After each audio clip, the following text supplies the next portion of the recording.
12 अगस्त 2026 को पड़ने वाला है पूर्ण सूर्य ग्रहण। हालांकि भारत में दिखाई नहीं देगा, लेकिन दुनिया के बहुत सारे क्षेत्रों में ये दिखाई देगा। कहीं कहीं पर पूर्ण सूर्य ग्रहण पड़ेगा, कहीं कहीं पर आंशिक सूर्य ग्रहण पड़ेगा। तो भारत में दिखाई भले ही नहीं देगा, लेकिन इसका, क्योंकि जैसा बोला जाता है यद ब्रह्मांडे तत्पिंडे या यत पिंडे तद ब्रह्मांडे, तो जैसा ब्रह्मांड है, ब्रह्मांड में अगर सूर्य और चंद्रमा नाम की दो नेत्रों पर ग्रहण लग रहा है, तो निश्चित रूप से इस पिंड पर, इस शरीर पर भी उसका प्रभाव पड़ेगा। हम सभी पर इसका प्रभाव पड़ेगा। और ये प्रभाव न सिर्फ 1 हफ्ते, 10 दिन, 15 दिन, मेरा ये मानना है और मैंने पास्ट में भी देखा है कि 6 महीने कम से कम ग्रहण का प्रभाव पड़ता है। भारत पर भले उतना लंबा ना पड़े, लेकिन दुनिया पर अगले 6 महीने ये जो 12 अगस्त वाला ग्रहण है, इसका प्रभाव पड़ने जा रहा है दोस्तों। और इसलिए ये जो वीडियो है हमारा, ये डेडिकेटेड टू सूर्य ग्रहण जो कि 12 अगस्त को पड़ रहा है, उस पे है। अंत तक इसको देखिएगा। आपका राशि पे भी क्या असर पड़ेगा वो भी मैं बताऊंगा। महत्वपूर्ण ग्रहण का महत्वपूर्ण फल है, इसलिए वीडियो को अंत तक देखिएगा। सबसे पहले आपको बता दूं कि ये कब लग रहा है और कहां कहां दिखाई देगा। तो 12 अगस्त को, जिस दिन बुधवार है, उस दिन आश्लेषा नक्षत्र में ये ग्रहण रात में भारतीय समय के अनुसार 9:04 से शुरू होगा और 13 अगस्त को 1:27 तक ये ग्रहण का प्रभाव रहेगा। तो ये समय है। अब कहाँ कहाँ ये ग्रहण दिखाई देगा, तो पूर्ण सूर्य ग्रहण जो है वो किन जगहों पे दिखाई देगा वो जान लीजिए। ग्रीनलैंड, आइसलैंड, इसमें दोपहर के बाद अंधेरा हो जाएगा पूरा। स्पेन और पुर्तगाल, यहाँ पर भी देर शाम तक पूरा ग्रहण नहीं हो पाएगा, लेकिन ढलने के पहले ये सूर्य ग्रहण पूर्ण रूप से दिखाई देगा। तो पूर्ण सूर्य ग्रहण इन जगहों पे दिखाई देगा। अब आंशिक रूप से जो ग्रहण है वो कहाँ कहाँ दिखाई देगा, तो अलास्का, उत्तरी कनाडा में सुबह दिखाई देगा और कनाडा के पूर्वी प्रांतों में दोपहर में ये ग्रहण दिखाई देगा। इतना डिटेल में हम इसलिए बता रहे हैं क्योंकि वीडियो की रीच जो है वो विदेशों तक भी हमारे रहती है। उत्तरी अमेरिका में ये जो ग्रहण है वो दोपहर के आसपास शुरू होगा और पूर्वी इलाकों में दोपहर तक रहेगा। शाम को ये यूके, आयरलैंड और मेनलैंड यूरोप और अफ्रीका तक पहुंचेगा। तो दोस्तों, इस तरह से ये ग्रहण दुनिया के एक बहुत बड़े भूभाग को प्रभावित करने वाला है और पूर्ण सूर्य ग्रहण है। इसका मतलब है कि दुनिया में इस ग्रहण के बाद या इस ग्रहण के थोड़ा पहले उथल पुथल मचेगी। ऐसा अभी जैसा 50,000 लोग स्पेन में घुस गए थे, तो इस तरह की बातें, और युद्ध का और भयानक रूप लेना, चाहे वो रशिया और, क्योंकि रशिया में भी ये दिखाई देगा, तो रशिया और यूक्रेन का युद्ध है, या अमेरिका में भी दिखाई दे रहा है, अमेरिका का युद्ध है ईरान के साथ। अब ग्रहण जब भी पड़ता है तो जो सत्ता में बैठे हुए प्रमुख होते हैं, यानी कि राष्ट्रपति, प्रधानमंत्री, इस तरह के जो लोग होते हैं, जो देश को चलाते हैं, मुखिया होते हैं, उन पर देखा गया है पास्ट में कि ग्रहण का बड़ा ही नकारात्मक प्रभाव पड़ता है। और भारत पे इसका क्या प्रभाव पड़ेगा, इसकी व्याख्या मैं बाद में करूंगा। पहले ये जान लीजिए कि यूरोप में, अमेरिका में, रशिया में ये जो प्रमुख नेता हैं, इनके ऊपर इस ग्रहण का प्रभाव होगा और विशेष रूप से राष्ट्रपति जो हैं डोनाल्ड ट्रंप, वो तो ग्रहण से विशेष रूप से प्रभावित हैं। उनके जो सूर्य और चंद्रमा दोनों एक तरह से ग्रहण की परिस्थितियों में जन्मकालीन स्थिति में थे, तो उन पे भी ये ग्रहण विशेष रूप से प्रभावी होगा। उनके लिए फिर से थ्रेट है कि कोई उन पे आक्रमण वगैरह कर सकता है, इसलिए उनको इस समय पर सावधान रहना चाहिए। इसके अलावा स्वास्थ्यगत भी परिस्थितियाँ हैं, क्योंकि उनकी आयु काफ़ी है। तो डोनाल्ड ट्रंप हो या पुतिन हो या यूरोप के जो प्रमुख हैं, राष्ट्र प्रमुख, कनाडा के राष्ट्र प्रमुख, ब्रिटेन के राष्ट्र प्रमुख, इन लोगों पर या तो इसका प्रभाव पड़ेगा या उनके राजकाज पर इसका प्रभाव पड़ने के काफ़ी ज़्यादा संकेत मुझे दिखाई देते हैं। ग्रहण के समय पर, इसलिए जो विदेशों में जो लोग हमको अगर देख रहे हैं, तो सूतक काल वगैरह जैसे 12 घंटे पहले शुरू हो जाता है सूर्य ग्रहण का सूतक काल, तो आपके देश में जिस समय पर ग्रहण लगने वाला हो उससे 12 घंटे पहले सूतक के जो नियम हैं, जो हम लोग मानते हैं कि भगवान की मूर्ति को स्पर्श नहीं करना है, गर्भवती महिलाओं को ग्रहण काल में विशेष रूप से सावधानी रखना है, सोना नहीं है ग्रहण काल में, और शारीरिक संबंध नहीं बनाना चाहिए। इस तरह की जो बातें हैं, ग्रहण काल के जो रेस्ट्रिक्शंस हैं, वो आपको फॉलो करना चाहिए। अगर आप फॉलो करेंगे तो आप ग्रहण के दुष्प्रभाव से बचेंगे, अगर नहीं करेंगे तो ग्रहण का कुछ न कुछ दुष्प्रभाव होता है, ऐसा हमारा अनुभव बताता है। अब आइए प्रभाव पर चलते हैं। पहला तो मैंने विदेशों पर आपको बता दिया। इसके अलावा जो हमारे जो पुराने मनीषी हुए हैं, वराह मिहिर ने ग्रहण पे काफ़ी काम किया था, और ग्रहण पे जब भी ग्रहण आता है तो मैं उनकी किताब जो है ये वृहत संहिता, इसका जरूर आश्रय लेता हूँ। और वृहत संहिता में कहा गया है कि एक मास में, जैसा उन्होंने लिखा है कि अगर सूर्य ग्रहण और चंद्र ग्रहण दोनों पड़े, जो कि इस बार होने वाला है, तो राजा लोग अपनी सेना में हलचल मच जाने से उनका नुकसान होता है और शस्त्र का कोप अधिक होता है उस समय पर। तो यानी कि युद्ध की परिस्थितियां या देशों में इंटरनल कुछ विस्फोट हो जाए, इंटरनल जो है कॉन्फ्लिक्ट हो, उस तरह की परिस्थितियों का भी निर्माण हो सकता है, जिससे वहाँ के राष्ट्र प्रमुख परेशान हो। इसके अलावा वराह मिहिर जी ने बोला है कि कर्क राशि में, जैसा कि मैंने आपको बताया कि आश्लेषा नक्षत्र में ये ग्रहण पड़ने वाला है, कर्क राशि में। तो कर्क राशि में जब सूर्य का ग्रहण होता है तो उन्होंने लिखा है कि पांचाल और शक और कुरु, इन देशों में पीड़ा होती है, यानी कि ये जो हरियाणा वाला क्षेत्र है और नेपाल का उन्होंने एक जगह और भी जिक्र किया है।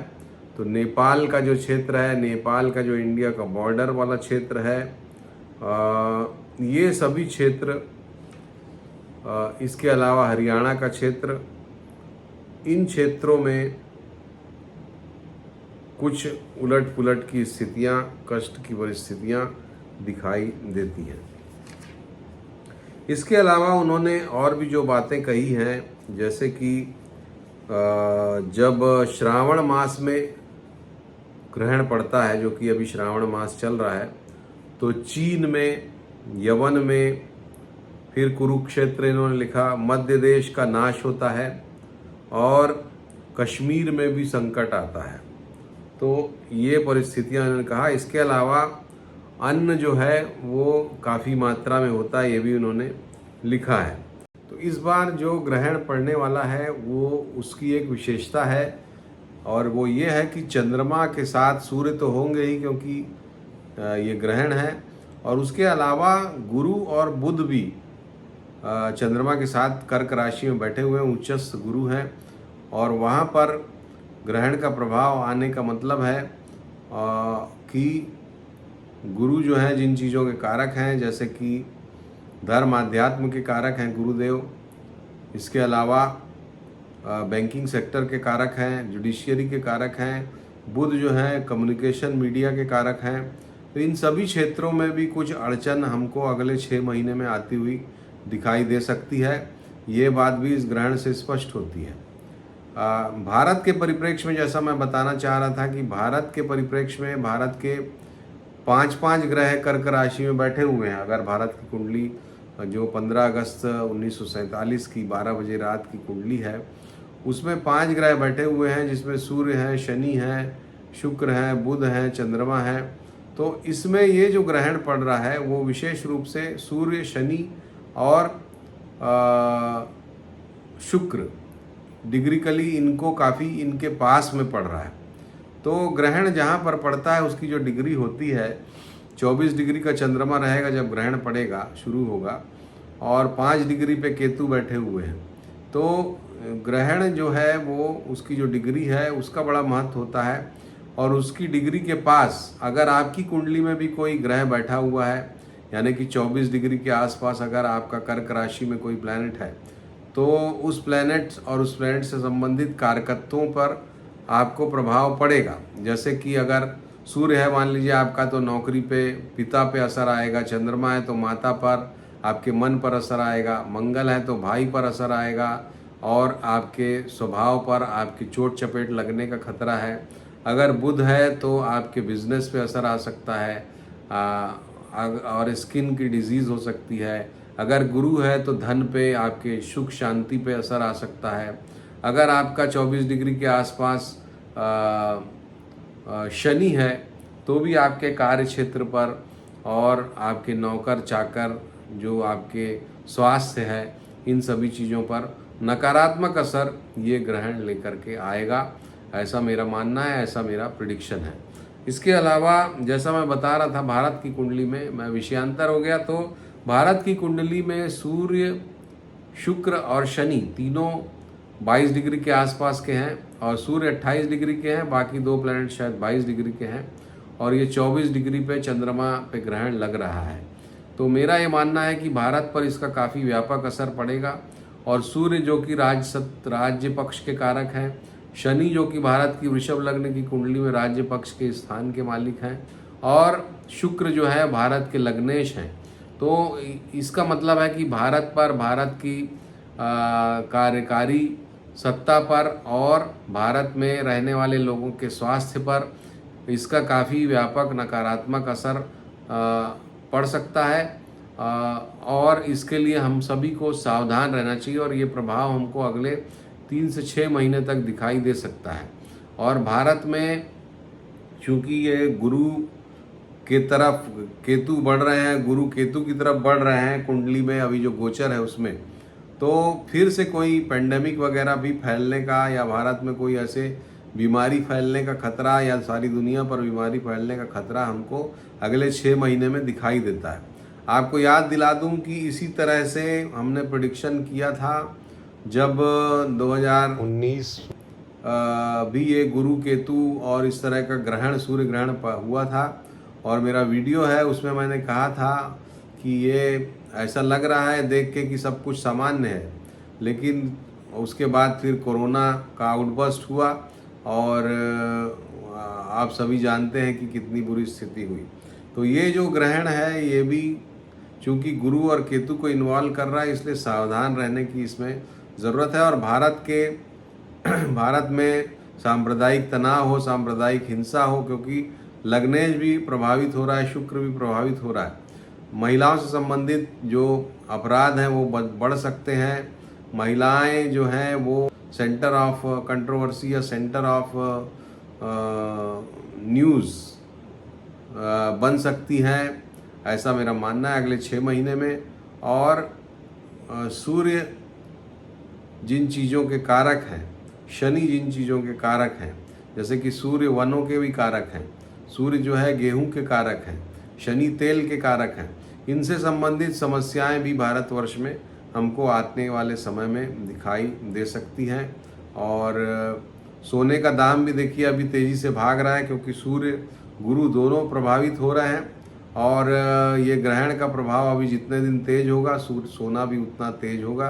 फिर ये ग्रहण उतर जाएगा 12 अगस्त के बाद, लगभग 15 दिन बाद फिर सोने के दाम में हमको थोड़ी कमी दिखाई दे सकती है, ऐसा मेरा ज्योतिषी आकलन कहता है। तो दोस्तों ये थी भारत पर असर की बात। अब आइए आपकी राशियों पे इसका क्या असर पड़ेगा ये देखते हैं। तो सबसे पहले मेष राशि के लिए, मेष राशि वालों को चौथे भाव में ये ग्रहण पड़ रहा है और इसलिए वाहन वगैरह सावधानी से चलाइए। वैसे बाकी सब मामले में कोई विशेष खराब मुझे नहीं दिखाई देता ये ग्रहण, क्योंकि आपका राशि जो है वो अलग बैठा हुआ है 3 नंबर में, मिथुन राशि में। और इसके अलावा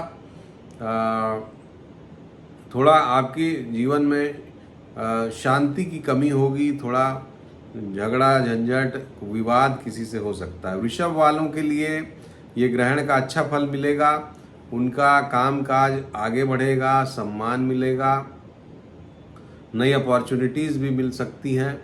और चूँकि तृतीय भाव में बन रहा है ये, तो छोटे भाई बहनों को थोड़ा कष्ट हो सकता है, लेकिन बिजनेस में आपकी बढ़ोतरी होगी, विशेष करके टूरिंग बिजनेस अगर आप करते हैं तो। इसके बाद मिथुन वालों के लिए सेकंड हाउस में, तो ये वाणी पे संयम रखने वाली बात है।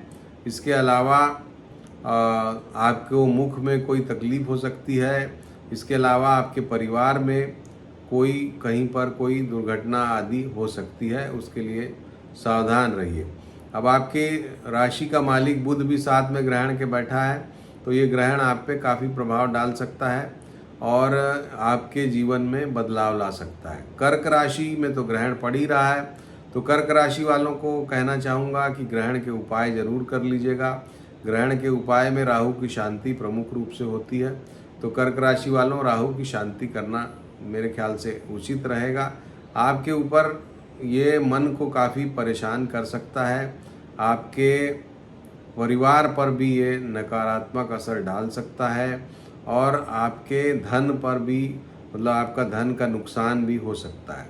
सिंह वालों के लिए, सिंह राशि वालों के लिए ये जो ग्रहण है 12वें भाव में पड़ रहा है, तो आपको केस मुकदमा अननेसेसरी का कोई लिटिगेशन हो जाए उसमें सावधानी रखिए। इसके अलावा आपको दूर दराज की यात्रा पे अगर जा रहे हैं तो थोड़ा सावधानी रखिएगा। साथ ही 12वें भाव में चूँकि ये है और सूर्य तो इसमें प्रभावित होते ही हैं आपकी राशि के मालिक, तो थोड़ा मानसिक रूप से शांति बनाए रखने का प्रयास करिए, मेडिटेशन वगैरह करिए। कन्या के लिए ये एकादश भाव में पड़ रहा है, तो शुभ परिणाम देगा। ये ग्रहण आपको धन का लाभ कराएगा, सम्मान दिलाएगा और अचानक कोई आपके जीवन में बड़ा पॉजिटिव परिवर्तन भी आ सकता है। परिवर्तन निश्चित है क्योंकि बुध भी इसमें इन्वॉल्व है, तो परिवर्तन लगता है मुझे काफ़ी हद तक कि कुछ निश्चित ही आपके जीवन में आएगा। तुला राशि के लिए ये जो ग्रहण है ये आपके दशम स्थान पे हो रहा है, तो आपके भी जीवन में कार्य क्षेत्र में परिवर्तन लाने की स्थिति में ये बैठा हुआ है ग्रहण। और इस समय पर कोई हेस्टी डिसीजन लेकर के परिवर्तन मत करिएगा। ग्रहण के 2-3 महीने निकल जाने दीजिएगा, उसके बाद ही कोई बड़ा डिसीजन लीजिएगा। साथ ही अब वृश्चिक राशि के लिए आपके नवम भाव में ग्रहण पड़ रहा है, तो नवम भाव में ग्रहण पड़ने से धार्मिकता आस्तिकता में कमी के संकेत दिखाई देते हैं। आत्मविश्वास में कमी आएगी, पिता के स्वास्थ्य की परेशानी हो सकती है। इसके अलावा कार्य क्षेत्र में बाधा रुकावट आपके आ सकती है। और चूंकि वृश्चिक राशि वाले हैं आप, तो मन में भय की भावना का संचार, कॉन्फिडेंस गिरना, ये सब चीज़ें आप फेस करेंगे अभी अगले 1-1.5 महीने तक विशेष रूप से। तो आप इस मामले में अपने आप को फोकस्ड रखने का प्रयास करिए। धनु के लिए ये विशेष रूप से चूँकि अष्टम भाव में पड़ रहा है, तो स्वास्थ्य को ध्यान रखना पड़ेगा। पेट से संबंधित तकलीफ हो सकती है, खान पान का विशेष ध्यान रखें। कोई ऑपरेशन वगैरह कराना हो तो अभी मत कराइएगा, अचानक, नहीं तो ऑपरेशन की परिस्थितियां भी आपके बन सकती हैं। मत कराइएगा मतलब ये नहीं है कि मेडिकल मतलब डॉक्टर अगर बोल रहे हैं फिर भी आप ज्योतिष के सहारे मत कराइए, यानी अगर कोई प्लान्ड आपका सीजर होने वाला है, ऑपरेशन होने वाला है, तो उसको अभी टाल सकते हैं, तो टाल दीजिए। इसके अलावा धनु का स्वामी भी, गुरु भी इसमें इन्वॉल्व है और अष्टम में लग भी रहा है, तो विशेष रूप से बहुत ज़्यादा सावधान रहने की स्वास्थ्य के मामले में धनु वालों को ज़रूरत है। आप भी शांति करिएगा, राहु की शांति करिए। मकर वालों के लिए ये सप्तम स्थान पर पड़ रहा है, तो आपके पार्टनरशिप, जीवन साथी, इनको कष्ट हो सकता है, पार्टनरशिप वगैरह टूट सकती है। इसके अलावा पेट से संबंधित तकलीफ आपको भी हो सकती है, तो आप सावधान ही रखिए। कुल मिला के बहुत एवरेज सा एक फल इसका मिलेगा, बहुत ज़्यादा नकारात्मक भी नहीं है।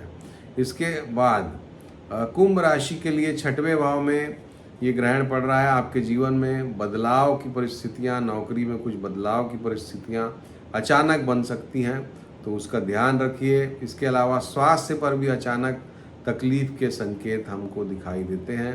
अपने स्वास्थ्य के बारे में सजग रहिए। मीन राशि वालों के लिए पंचम भाव में ग्रहण सकारात्मक परिणाम देगा, हालांकि आपका राशि लॉर्ड भी इन्वॉल्व है, तो स्वास्थ्य का ध्यान रखना है। और लेकिन इसके अलावा आपको, मुझे लगता है कि एक सकारात्मक सोच आपको मिलेगी, एक एग्रेसिव सोच भी मिल सकती है, लेकिन बैलेंस रखिएगा अपने आप को, और शेयर बाज़ार से अभी दूर रहिएगा। तो कुल मिला के ये 12 राशियों का हमने आपको फल बताया, और आशा है कि ये वीडियो आपको अच्छा लगा होगा। अच्छा लगा हो तो ज़रूर लाइक करिए। जो बड़े वीडियोस, मैं तो रील्स बनाता नहीं हूँ, छोटी जो रील्स होती है, तो बड़े वीडियोस ही हम बनाते हैं, और आशा है कि आप उनको पसंद करेंगे, क्योंकि इसमें जो बातें होती हैं वो छोटी रील में नहीं आ सकती। और हमारे जो वीडियोस हैं, जैसा कि आप जानते ही हैं कि बहुत हद तक आपको एक सही ज्योतिषीय मार्गदर्शन देने में अभी तक ईश्वर की दया से सफल रहे हैं। आगे भी हम प्रयास करते रहेंगे, मेहनत से हम वीडियो बनाते हैं। तो लाइक करिए, सब्सक्राइब नहीं किया आपने तो सब्सक्राइब का बटन दबाइए, और घंटी के निशान को भी दबाइए, ताकि हमारे वीडियो के लिंक आपको मिलते रहें और आप उनको देखते रहें। नमस्कार, धन्यवाद। ग्रहण में अपना ध्यान रखिए। Thank you very much.